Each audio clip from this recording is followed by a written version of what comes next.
ሰላም ዶክተር ሳምራይ ነኝ ከሚሎ ደርማቶሎጂ እና ስኪን ኬር። በዛሬ ቶፒካችን ይዘን የመጣ ነው ስለ ናይሮቢ ፍላይ ነው። በአሁን ጊዜ በክረምት ወቅት በጣም ኮመን የሆነው ነው ብለን አስበን ነው ይህንን ቶፒክ ለዲስከሽን ይዘን የመጣ ነው። አብራችሁን ቆዩ። እንደ ቃጠሎ አይነት ሽፍታ ካዩ ናይሮቢ ፍላይን አስቡ።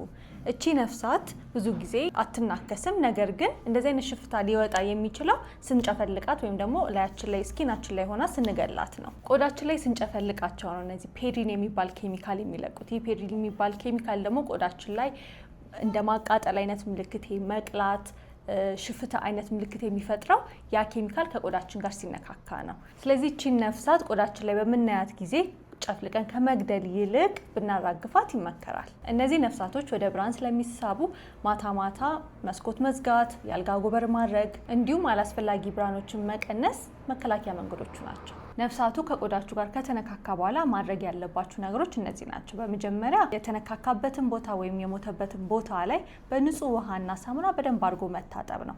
ከዛ በኋላ ቆዳችን ላይ የሚወጡ እነዚህ ብሊስተሮች ውሃ የቋጠሩትን ደግሞ አለማፍረጥ እና በንጽህና መጠበቅ ዋና ነገሮች። ሌላው ወደ ሕክምና ተቋም መሄድ አለብን። ነገር ግን እነዚህ ነገሮችን ካየን በፍጥነት ወደ አቅራቢያችን ወዳለው ሕክምና ተቋም መሄድ ይኖርብናል። የመጀመሪያ ሽፍታው በጣም የተባባሰ ከመጣ፣ ሁለተኛ ወደ አይን አካባቢ መሰራጨት ካለ፣ ሌላው ከፍተኛ ህመም ወይም ደግሞ እብጠት ካለ፣ በመጨረሻ ደግሞ ጥቂት ቀናት ጠብቀን ምንም አይነት መሻሻል ከሌለ እንዲያውም እየተባባሰ የሚመጣ ከሆነ በፍጥነት ወደ ህክምና ቦታ መሄድ ይኖርብናል። ይህን መረጃ ጠቃሚ ሆነው ካገኙት እንደዚህ አይነት ጠቃሚ ተመሳሳይ መረጃዎችን እንዲያገኙ ይሄንን ቪዲዮ ላይክ እና ሼር ያድርጉ።